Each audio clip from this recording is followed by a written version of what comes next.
Hello everyone and welcome to another episode of Geordie Pride. Today we've got a truly special guest who brings the culture of the Northeast to life through her words and her stories. Joining us in this episode is a lady called Sue Reid. Now Sue was not born in the Northeast, but she's lived here since the 1980s and she's raised her family here, so she is a true adopted Geordie. She's an author whose work is deeply rooted in the landscape of Northumberland, and her latest book, The Rewilding of Molly McFlynn, is a wonderful testament to her love for the region.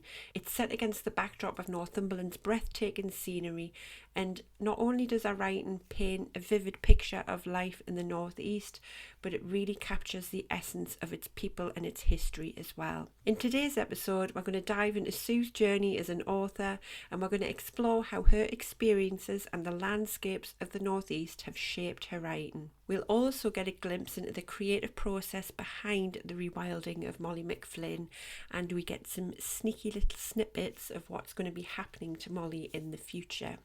Now, since this interview, I have ordered a signed copy of the book from Sue herself for both me and my daughters, and I have actually sneakily started reading it before my kids.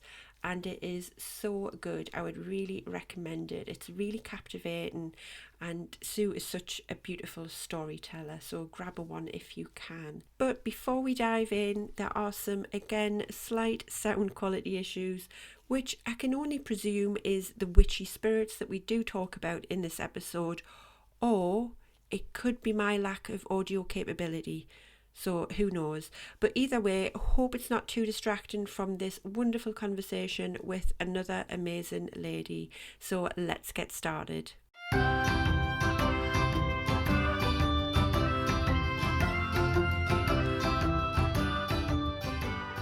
You're listening to Geordie Pride, Voices from the Northeast. I'm Hayley, and alongside my cousin Angela, we're thrilled to bring you the stories that share the heart and soul of the Northeast of England. Each episode, we'll dive into the lives of extraordinary Geordies and those who call the Northeast home, exploring their journeys and celebrating their achievements. From the time to the teas, from the arts to the sports fields, we're here to share the tales of passion, resilience, and of course, Geordie Pride. So whether you're from Whitley Bay or Washington, Gateshead or Gisborough, or you're just fascinated by the spirit of the Northeast, join us as we natter with the best the Northeast has to offer.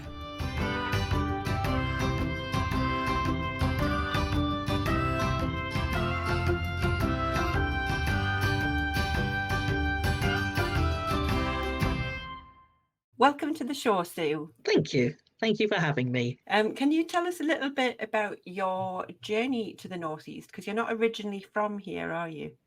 No, I'm not. I've just been recording some of my novel, and one of the people reading it said, "Oh, you haven't got a Geordie accent. I'm really disappointed." But no, sorry. Yeah, I was born in Sussex. Good old sunny Worthing, Sussex by the sea. Left it as soon as I could, I must say. I migrated north over the last 40 years. I started off in London, so I went to West London Institute of Higher Education and trained to be a special needs teacher. I met my husband there. Well, he wasn't there, he was from Liverpool, but he came down to visit his sister and ended up stopping with me, as you do. And then I moved up to Liverpool to live with him in 1984, and we lived in Toxteth, and no one with a Toxteth address in 1984 could get a job. So he started applying for jobs using his parents' address in Harpenden, Hertfordshire, which was frightfully posh, and got an interview with ICI over on Teesside. So that was when we made the move from Liverpool to Teesside. I was teaching then in Hartlepool and Easington Colliery. And then we were living in Stockton-on-Tees, and then we moved to Upper Weardale. We found 2 derelict lead miners' cottages and an acre of land for not very much, and lived right at the top of Weardale for 15 years, had our 3 kids there, at Hexham Hospital. And then when they were in their teens, we moved to Northumberland. We did a house swap, actually. It's a funny old story, but we did a house swap with someone and ended up here, which is sort of down in the tropics after you've lived on a windy hill in Weardale. And we've been here 20 years now, in the South Tyne Valley, and absolutely love it. I wouldn't live anywhere else. That's it. I'm staying. So I'm guessing you've got beautiful views, Sue. Out of every single window you look, we've got beautiful views. Yes, we've got a little burn that runs through the garden. If you look, well, you can't see it because it's dark now, but if you look out of that window, there's a Bassel Farm, Willemswick Castle, Bassel Farm, beautiful. We're right by the South Tyne. There's the green bridge that goes over the South Tyne. Anyone who's read my book, The Rewilding of Molly McFlynn, will recognise all these places in it because I just use what's around here in my writing. It's an absolutely beautiful, we've got trees all around. It is very big hill if you want to go for a walk. It's quite steep, but yeah, it's beautiful. So you've obviously had lots of inspiration from obviously all the views around you in Northumberland. Is there any specific place apart from where you live that you absolutely love up here? Oh, definitely, yes, without a doubt. You've got the coast. I mean, it was, when we first moved up here, so it'll have been 1985. We knew someone whose parents had one of those beach huts at Embleton on the golf course. And so 1985, that's what, 39 years ago. And we stayed in there overnight, and we'd arrived in the dark and gone to the pub, as you do, and staggered over the golf course in the dark to when it was days before mobile phones and torches and little flashlights on them, but woke up in the morning in this place and opened the window, and it's like, oh my god, look at this. And you've got Dunstanburgh Castle on the headland and that bay. I absolutely love that beach there. Love the northeast coast. I mean, I grew up in Worthing by the sea, so I love the sea, but Worthing's all sewage in the sea these days, dog poo and seaweed and stones. Who wants to go there? With the northeast coast, great if you've got a wetsuit. It's a little chilly, but yeah, I love that. I love the coast. Absolutely phenomenal. Yeah, me too. I think it's probably the biggest thing that I miss about living away. It's just having the coast just so close, and it's so beautiful, and just hearing the sound of the waves and everything like that. Just love it. So I agree with you on that one. And miles and miles of sand, isn't it? Huge, great. Oh, sorry, I interrupted. Huge open spaces, miles and miles of sand. You go down south, and it's just everyone's really squashed into a really tiny place because you've got the South Downs, and you can't do anything else. And it's the spaces, isn't it? The big skies and the wild open spaces. Yeah. It's the fresh air and like you say, the massive of space, and you just feel so free. I think, don't you? It's a lovely feeling. Yeah, totally. So you mentioned that you've worked your way up the country.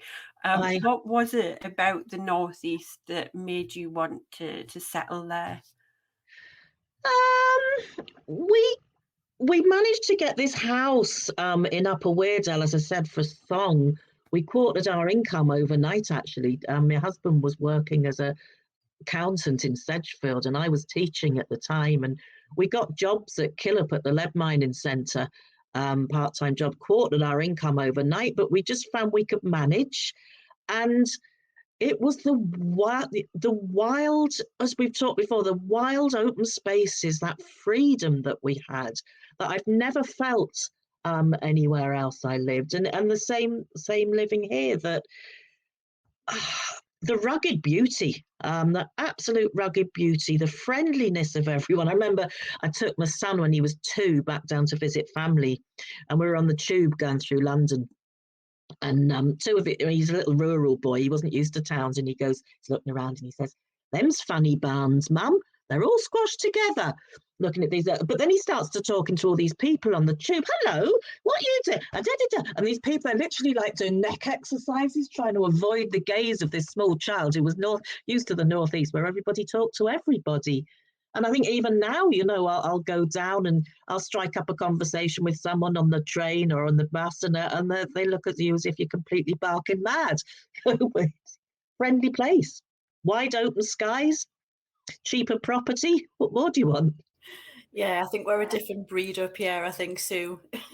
Yes, and I'm very glad my 3 kids were born in Hexham. Oh, bless. It's a good hospital, that, actually. Yeah. So what brought you to sort of inspire you to write? Have you always done that, or is it something that you've kind of done since you've moved here? Or Yes and no. I think as a small child, I always thought I wanted to be a writer. I'd always promised myself I would be a writer by the time I was an old lady. I had this sort of vision of an old lady sitting at a desk writing her books, but I never thought that I could do that as a job. Um, I went into teaching, as I said, and had several years, well, 25 years off and on teaching in special schools. But I always wrote, I think, a lot as part of my work.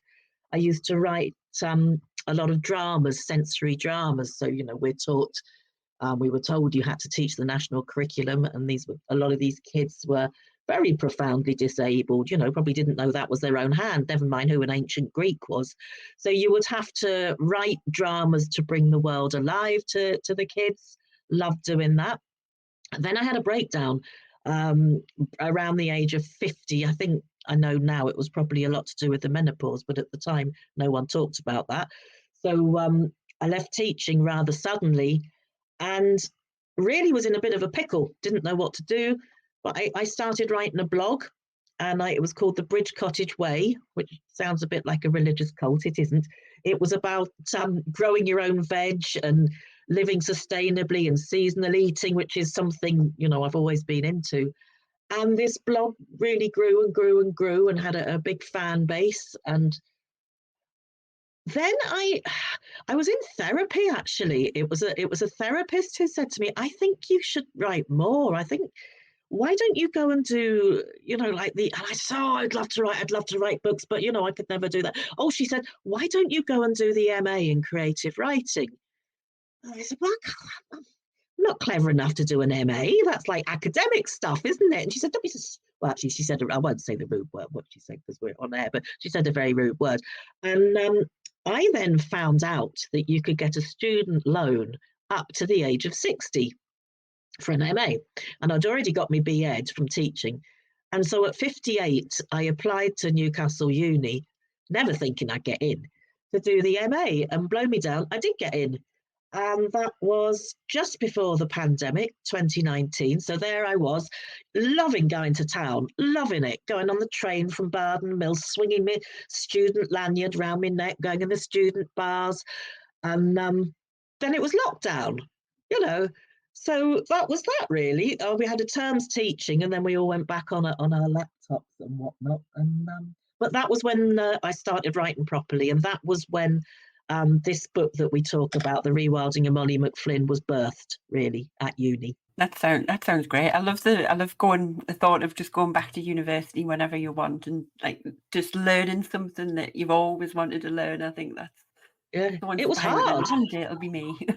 It was really, really hard though. But I mean, I wrote an email to one of my tutors about 2 weeks in, and I just said, oh, I can't do this, like I'm not cut out for this. Because he'd asked me a question in lectures, and then I'd go home and on the train, and I was like, oh, I should have said that. Oh, I gave such a stupid answer.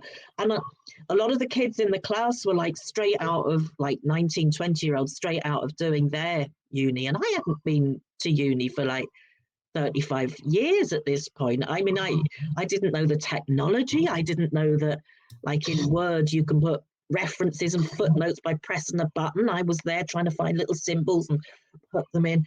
Huge learning curve. And I just felt I didn't have the academic language that they all had. But the tutor, he said to me, he said, Sue, he said, what you bring to the table is a lifetime of experience. You've got so many stories, and I have got a few stories, so many stories to tell, and that was so encouraging. And now I think, why did I ever have so much self-doubt? We have this imposter syndrome, don't we, that, oh, we couldn't do, and I think as women, we have this particularly, oh, I couldn't do that. But yeah, you jolly well can. I was just going to say, you can do absolutely anything that you put your mind to. You can. I mean, I think you've got to be able to be in a financial situation. Yeah, okay, I got a student loan, but I was running a little business called the Woolly Peddler. Another long story. I used to make wacky clothes out of recycled knitwear as the Woolly Peddler. And I announced to my husband one day, that's it, I'm giving that up. I'm going to go and be a student and do this. And he's like, what? You can't do that. But I did, and I think we had to be quite frugal. Obviously, we didn't have big foreign holidays and the like, but um, I was able to not work and go to uni and do that, and I think that's been a privilege. Not everybody is able to do that, are they? So your new book, you've mentioned the title, The Rewilding of Molly Flynn. That's set Molly Macflynn. Molly Macflynn. Molly There it is. Flynn. Yeah. Oh, look at that. I love the Look at cover. that. Yeah, it's got shiny bits. I'm trying to do it so it's got shiny. It's not even back to front as well. I've just done a TikTok video, honestly. How cool am I? Wow. And it was all back to front. I had to Google how to switch things round because all the lettering was back to front. Yes, the rewilding of Molly McFlynn. There she is. It is a nice cover, isn't it? It's very beautiful. As soon as I saw the cover, I was like, "Oh, that looks lovely." It's just such an appealing book. It would be one that I would definitely pick off the shelf for sure. Yes, and thanks to dear Waterstones, they've had it facing out for some time as well, which is absolutely wonderful of them. Thank you, Waterstones. Yes. Very good. So where did the inspiration for this book come from? Did it's set in Northumberland, obviously you've been greatly inspired by the area, but what about, where did the story come from, and why did you choose to set it in Northumberland? Okay. I think you write what you know. So to set it here where I live, I was able to bring all the detail in. We've got this iconic green bridge that goes over. It's not the Tyne Bridge. There's a little bridge that goes over the South Tyne here, and that to me was an ideal place to have a portal. So there's a time slip in this novel. There's a time slip back to the 1649 Newcastle witch trials, and the inspiration for that came from, I was in the garden one day picking some tulips, put my hand down on a little baby hare, on a leveret. I know we have loads of brown hares where I live here in the wilds, loads and loads of beautiful brown hares. And I wanted to bring the hare into the story, and I started researching around hares, the folklore around hares, and I discovered the witches were said to shapeshift into hares at the full moon. So I started looking at witches and what have you.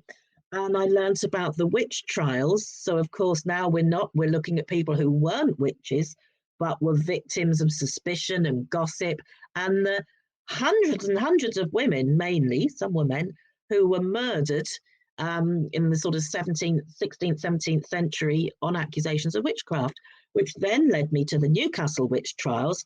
And one of my I've got a big following on Facebook and whatnot at Sue Reed Writes, and one of my followers said, there's a project called the Memorial Spoon Project that you can ask for a particular name of one of the women that was murdered during these times.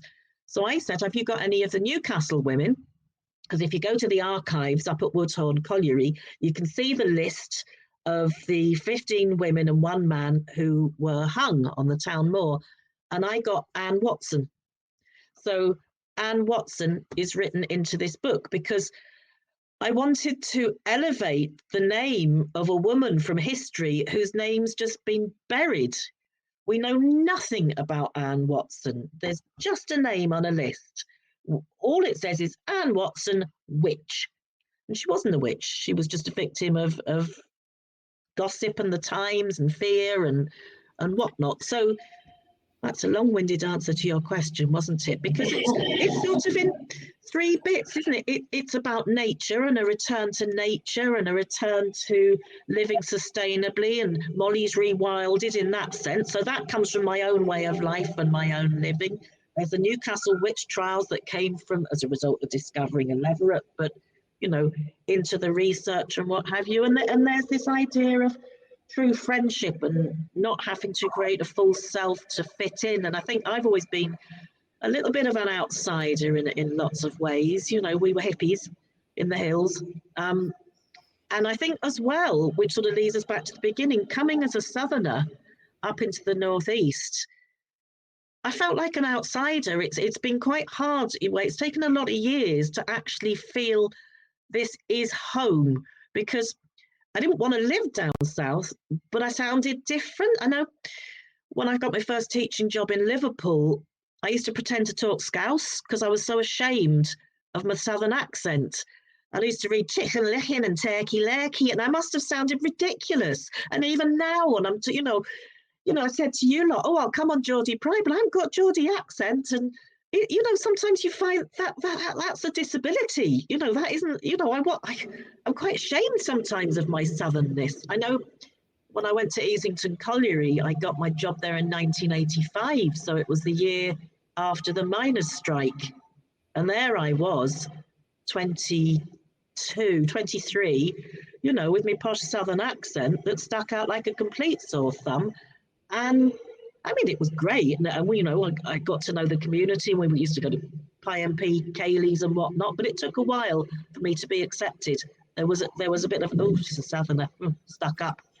And, I had to sort of say to people, well, just because that's where my mum and dad from, I'm not stuck up in the slightest, but I talk like this. And it doesn't matter how much I try, it's still here.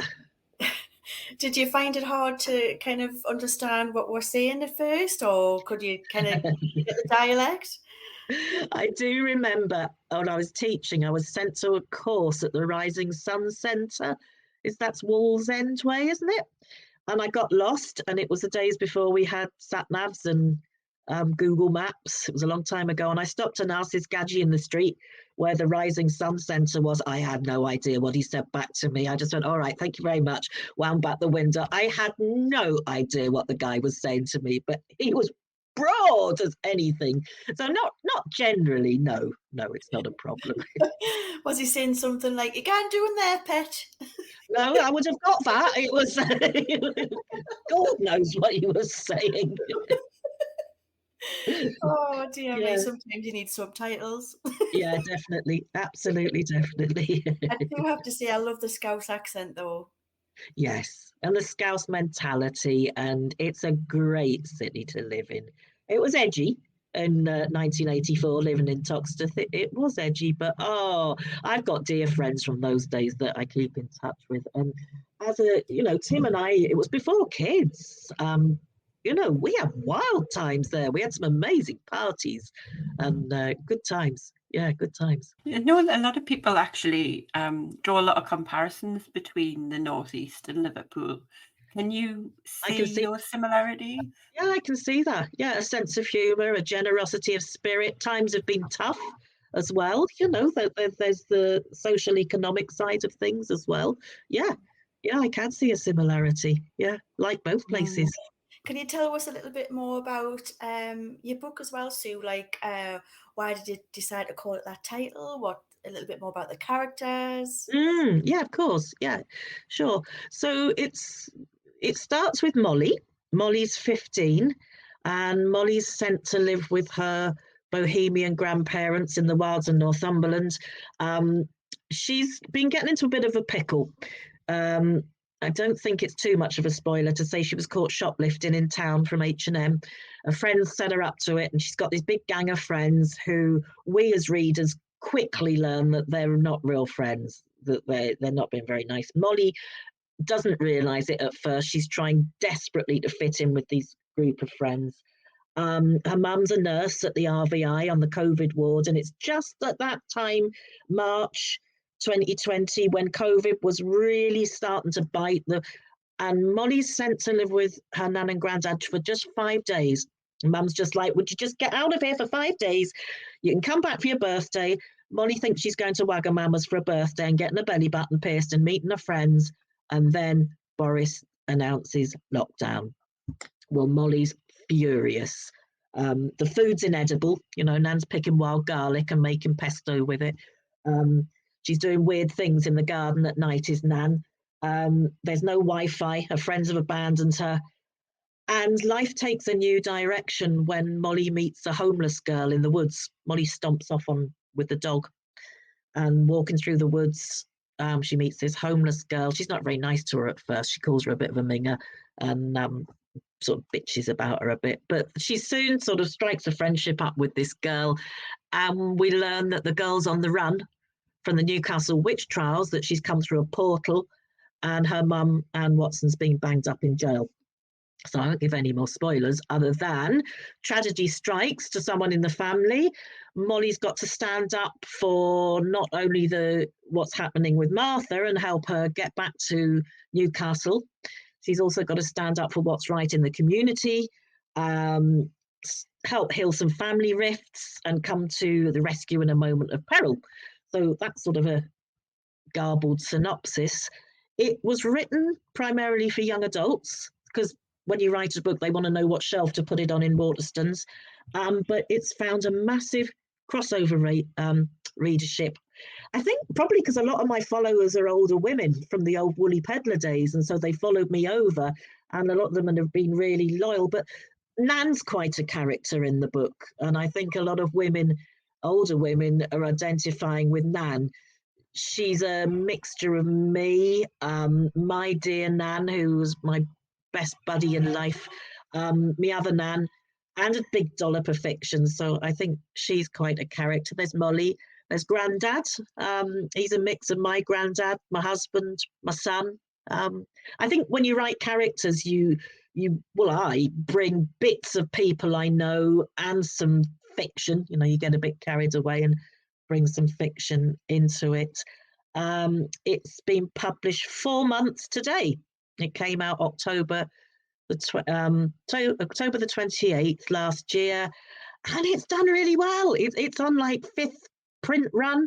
Waterstones have put it throughout the north, not just the northeast, throughout the north.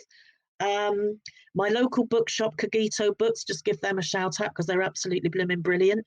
I've just done Annex Story Fest, so book for my first book festival, which was a bit scary, but great fun nonetheless. So I'm going into schools. I'm going to go into Hexham High School and Hexham Middle School on World Book Day and talk about that. We play a bit of a game in schools. It's a bit like Traitors, where they've got to identify townsfolk from witches and single people out. So that goes down well. And I think, I lost the plot when I was teaching. I had my breakdown, and it's really lovely for me to come full circle now and go back in schools. And it's like coming home. I absolutely love being in front of a class and working with students. So that's been lovely. Your book sounds amazing. I think I'm going to have to get that too. Oh, that would be great. Yeah. I can say, if anyone goes to my website, I can send out a signed copy. That's what I'm doing from suereadwrites.co.uk. But it's everywhere. If you have to use that thing that begins with an A, it's there. Did you know, as a writer, you get about £1.41 from a book if it's bought on Amazon? But people are leaving reviews, and that is really important. That really helps authors. So if anyone does get it from your local bookshop, Waterstones, Amazon, or me, it would be great if you could leave a review as well. If you enjoy it. If you didn't like it, don't bother. We don't want 2-star reviews. Thank you very much. Have you got plans for a second book, Sue, or have you got anything? Yes. I've got plans for a trilogy or maybe a quartet. We'll see how it goes. Yes, definitely. In fact, I'm in the middle of writing book 2 now. I'm up to chapter 5. So in the next book, let me say without giving too much away, Molly is dealing with grief. She's had a death, and it's about grief, hope, and action, and brings in tree preservation. So there are 2 trees in Molly's life that are very, very important to her. One of them she can't bear to be around because there's memories tied up in it, and another one that sees her fleeing on the AD 122 bus towards, and can you guess which tree that might be? The Sycamore Gap tree.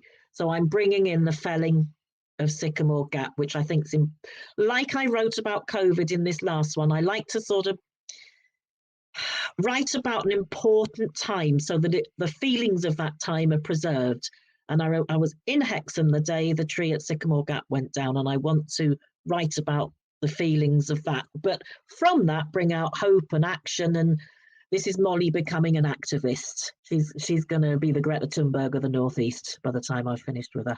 Oh, I love that. I love the themes that you bring into it as well, all the sustainability and everything like that. And well, it's my life. It's what I'm really into. I was quite militant in my younger days. I used to hitch up to London and protest in Trafalgar Square about this, that, and the other.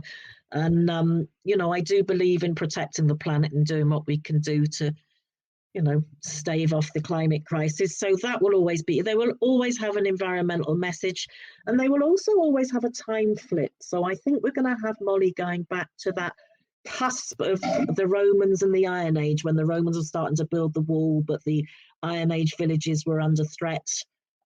So we'll bring that. But we also see Molly grow. So in this one, she's a little bit older. She's 15, 16 in this one. There it is. It's hard, back to front. But she'll be 17, 18 in the next one. So she's growing up as the books come out. And then there's a third one in mind, and that'll be about urban flooding, the reintroduction of beavers, and a camper van trip gone wrong with her mum and a new boyfriend. So I'm quite looking forward to writing that one. It's going to be fun. That sounds amazing. I love the fact that you're weaving in a lot of the like iconic landmarks as well. I think it's someone from the region. It's just so nice for someone to be able to focus in on those and be like, oh, I know where she's talking about, and it helps you visualize it really well. Certainly. I mean, I had someone message me just a couple of days ago to say, are you writing about Williamswick Castle? And I'm like, yeah, actually it is. She said, oh, I nearly bought a house in the village. Like, oh, I love that. I love that place so much. But I think on the flip side, maybe this is one of the reasons this book isn't being picked up down south as much. I struggled to I didn't get an agent. I tried to get it agented. This is partnership published, because it's got a northern voice in this, I feel, and it is about the north. I'm a northern, although I'm from Sussex, I count myself as a northern writer. And I think the publishing industry is very London-centric.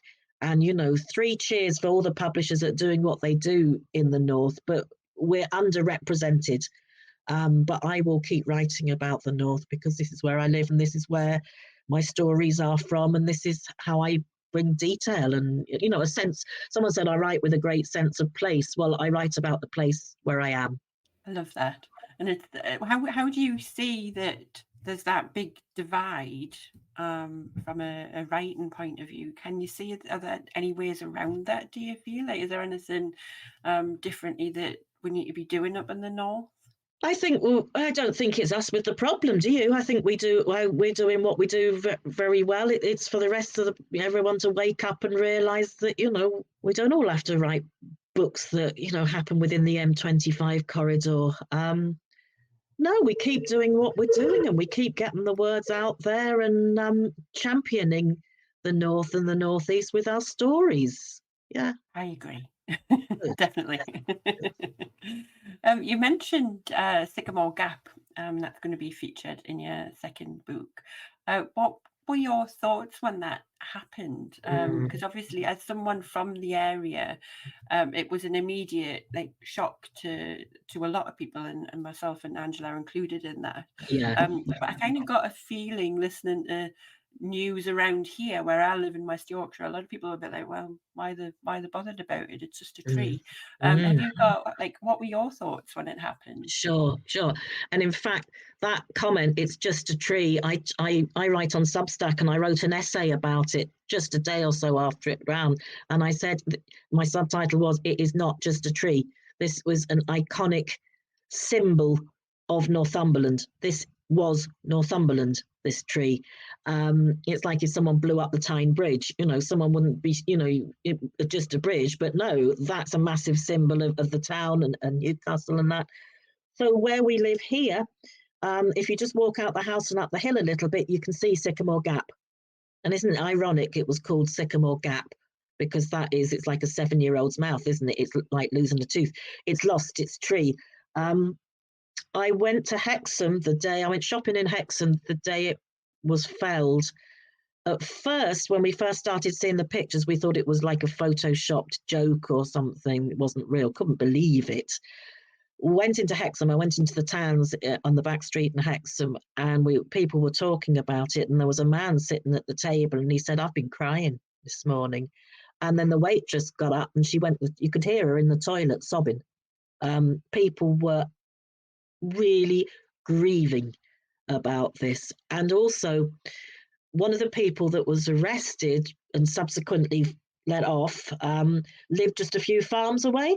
So it was to me, it was like a dark film, like wraiths in the night, sort of in the air, this darkness, this black, this anger. People were so angry, but grieving as well, so shocked. The guy from Northumberland Park's trying to do his telly broadcast. You could hear his voice catching, as you know, as he was trying to do it. It was awful. And I'm not sure they're ever going to find out who did that. There was a young lad blamed. First of all, a 16-year-old was put in custody. He was released. There was the farmer over the way. He was released. Now, they're apparently got 2 other guys, but we've not heard a peep. Not heard a peep, so I don't know. Yeah, absolutely tragic. But I hope it's raised awareness, and this is what I want to write about our natural world and how important it is, and about trees that, you know, might have a tree preservation order on, but keep getting felled. I mean, there's a talk, isn't there, in towns of trees that are getting felled by building firms, because this is what I'm writing about in the book. Because they're in the way and what have you. We need them. The wildlife needs them. All the habitat that it is for all the little creatures and insects and things, you know, we need these trees. We need our wildlife, and we're going to get more and more flooding the more we just get rid of everything and have bare hilltops and bare fields and things. So yeah, it is important. I feel for the people who've got loads of memories there as well. People have been engaged there. People have got ashes there. Absolutely. Come from far and wide to visit it, and it's just yeah, I was gutted when I heard about it. I thought it was a Photoshop thing. Yeah. No, It was terrible. About it.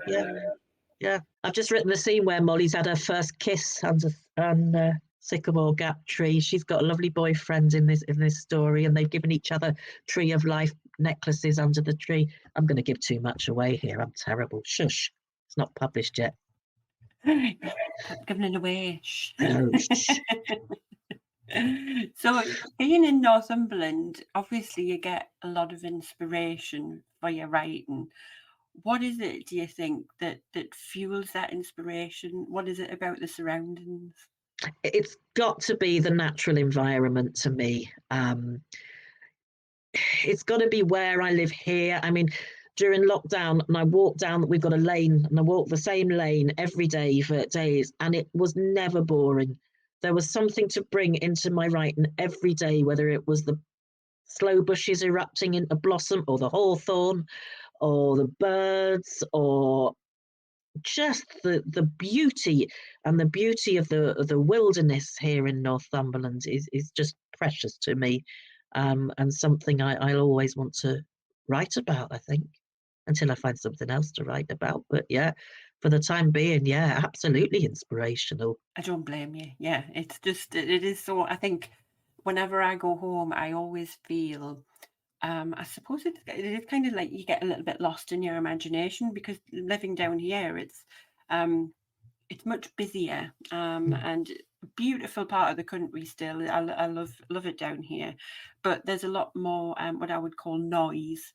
But when I go back home and I'm on the coast, like we just went up for a walk along the beach on Saturday on the Sugar Sands, and I just felt so calm and relaxed, and it goes back to that, like I felt so mindful, and just my imagination was firing off in different directions, and yeah, I can imagine. Yeah, I do. I think I do. Just do it. Yeah, I'm a big fan of writing and getting things on paper, and I could imagine just being constantly in that environment, and being able to have that on your doorstep is just such an inspiration. It's an inspiration, and it's a privilege. You know, I come out of my front door, and you know, we've been in this house now 20 years. I never take it for granted. It's always like, wow, I am so lucky to live here and to see this. You know, when some people live in cities and all they can see is concrete, you know, and you have to make a real effort to go to the park to see a blade of grass. You know, so lucky to live here. Yeah, I think so. And on that note, actually, before we dive into some quick fire questions, if anyone was thinking about moving up to the northeast, what would you say to them? What advice would you give them? Don't all come, or it's going to be tuck your vest in. You're going to need a vest or a wetsuit if you're going to think. No, I mean, as someone who's moved north of the thing, I wouldn't live anywhere else. I think it's an absolutely phenomenal place to live. Yeah, just do it. Follow your dreams and do it. Property's a bit cheaper up here than down south too. Yeah, but no, not every. We don't want everyone. You can't all come. You know, just some of you. Yeah, Should we just keep it dive minimal. into the questions, I think, Hayley? Shall we Yeah, go for the quick okay. fire ones? Yeah, we've got some quick fire questions for you, Sue. So these are questions where just answer the first thing that comes to mind. Don't give them a lot of thought, and just let's see how we get on. But are you That's ready? terrifying. Yeah, okay. Ready as I'll ever be. Right, I've got the first one, Sue. So, number one thing you love living, you love about living in the Northeast. I'll put my teeth in. Big skies and wide open spaces. That was 2. Sorry. That works. We'll accept it. Ever the rebel. Next one is, what is your favourite book? You can't say your own. David Armand Skellig. Have you read Skellig by David Armand? You must know David Armand. Northeast children's writer, very famous. Well, obviously not that famous. And have I got it here? No, I haven't. He wrote a book, Skellig, Skellig, Skellig. David comes from Hebburn Way. His books are rooted in the Northeast, and he is a Geordie, unlike me, who's an infiltrator. He wrote Skellig. He's written one called he's written loads and loads and loads and loads and loads of children's books. Look up David Armand, like the nut, Almond. But David Armand Skellig, beautiful book. Young adult book, but very good for adults. Lovely layers in it. Similar sort of things with Molly. You know, you're not quite sure what it is that's worked the magic. A little bit of magical realism, but very rooted in the Northeast. Oh, maybe we can guess the best. You might do. You never know. Next question, Sue. What is your favourite Geordie saying? Oh, Shy Bairns Getting Out. Good one. Love it. That's one of my favourites as well. I use that quite a lot on Twitter with a hashtag when I'm being cheeky and contacting magazines and newspapers and things. Yeah, exactly. We were just having a conversation about that the other day, actually, and it's a great saying, but it's actually a really good philosophy as well, and I think it's definitely something we all need to live by. Well, it is. I mean, just very, very quickly, as you know, my publisher sort of said to me, "Oh, you can't ring bookshops yourself. You know, that's our job. We do that." And I thought, well, I'm not having that. So I've been ringing bookshops, and I don't know if you're a bit young probably, but do you remember that advert for Yellow Pages with J.R. Hartley? And he rings up and he says, "Oh, hello, do you have such and such Fly Fishing by J.R. Hartley?" And they go, "Oh, yes, sir, we've got that in stock. You know, who shall I reserve it for?" "It's J.R. Hartley." So I ring up and say, "Oh, hello, have you got the Rewilding of Molly McFlynn in stock?" And they go on their computer and they look it up on the screen and they see the cover on the warehouse. "Oh, that's a nice cover. No, we haven't, but we might be getting it in. Can we order it for you?" And I go, "Well, no, not really, because I'm Sue Reed and I'm the author." And I go, "Ha, Shy Bairns Getting Out." And then get it in the shop. Oh, excellent. That's the way to do it, though, Sue. Well, if you don't ask, you don't get, do you? Exactly. Great philosophy. Next question. Physical book or Kindle? Physical book. However, we've got a camper van, and I'm always getting told off about weight. You know, I'll go out with a stack of 6 books, and he's like, "Well, you can't read." So we're hoping to go to France in the camper van in the summer, and I will be taking a Kindle to that. I bought my mum one. My mum's in her mid-80s, and she said she couldn't see the page.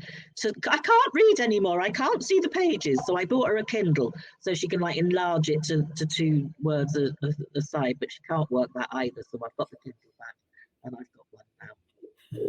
But yeah, physical book any day. Yeah. Next question. What's your favourite local dish? Used to love a Stottie pizza from the Jolly Fisherman in Craster. It's gone posh now. I don't know whether they do Stottie pizzas anymore, but yeah, Stottie pizza. Stotties are great. Do you know what? I've never had a Stottie pizza. I've had a Stottie and I've had a pizza, but never both the same. Well, honestly, and there's me, the southerner.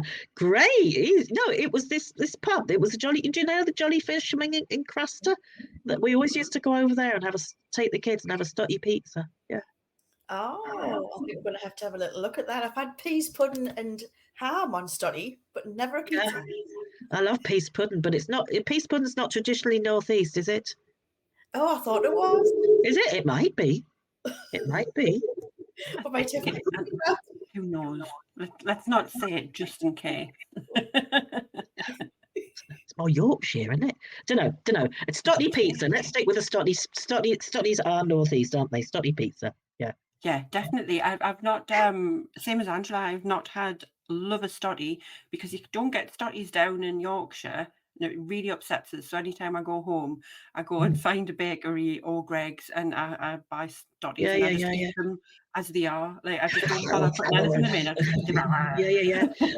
No, we bought some Stottie when we were away in the van. We like to have an egg and bacon in a bun. And we bought some Stotties, and I'm sick of you go and get like white bread rolls and that, and they always taste sweet. They've got like this, Pammy, but the Stotties we had at the weekend, well, they were absolutely delicious. And Stottie pizza. If you're making a Stottie pizza, you want to like grill the top, toast it a little bit. Otherwise, the tomato sauce goes in and it goes a bit claggy in the middle. But yeah, there you go. I'm going to give that a go. Thank you. Stottie pizza. I'm all hungry now. Yeah. And the last one is, what does Geordie Pride mean to you in 3 words? And I think it's quite interesting since you're not officially a born and bred Geordie, but for you as an adopted Geordie, what does it mean to you? Geordie, what does it mean to me? Championing the beauty of what we have here. I'm not going to give a very good answer for that, am I? It's about having pride in place to me, because I'm not born and bred here, so I don't have like family and all that tradition, but it's pride of place. Yes, I'm going to say pride of place for that answer. Love it. And I think that fits really well with what you've talked about this evening as well, and just about how the location inspires you and how much you've used that in your writing as well. So perfect answer. Thank you. Phew. Lovely.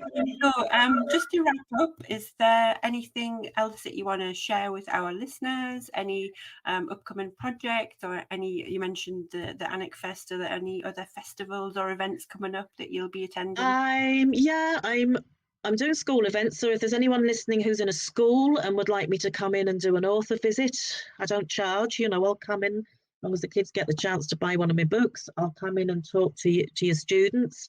Do that. I'm hopping up to the Borders soon to go to the bookshops there and do a signing. So if there's any local bookshops that want me to come in and do a signing, that would be great. I'm hoping to pull something together for the summer. The anniversary of the hanging of the women on the town moor was the 21st of August.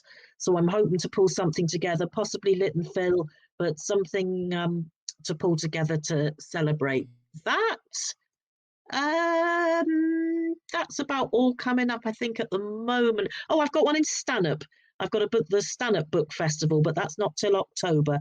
That's booked in at the minute. So if there's any book festivals want to have me, I'll happily come. If people want to follow me, my social media is Sue Reed Writes across everything.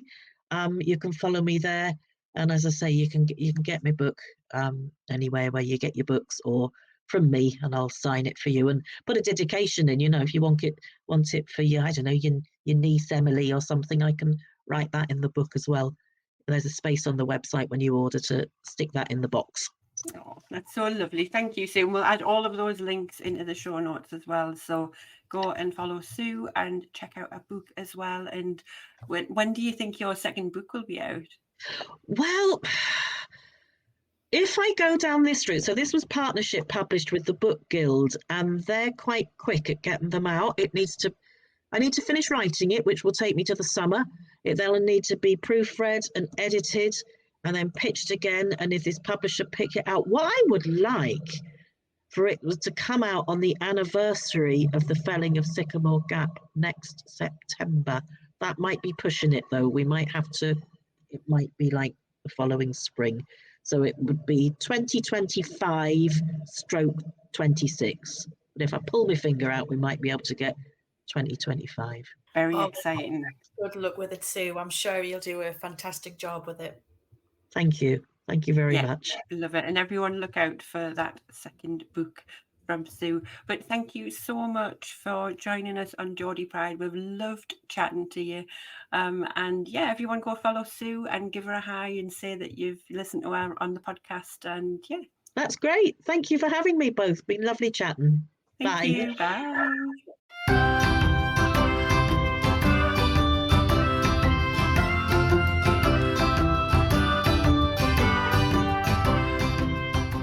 Thanks so much for listening. If you've enjoyed this episode and you'd like to help support Geordie Pride further, then don't forget to subscribe, share it with others, post about it on social media, or leave a rating and review. To catch all the latest from us, you can follow us on Instagram @Geordie Pride. Until next time, keep that Geordie Pride shining bright.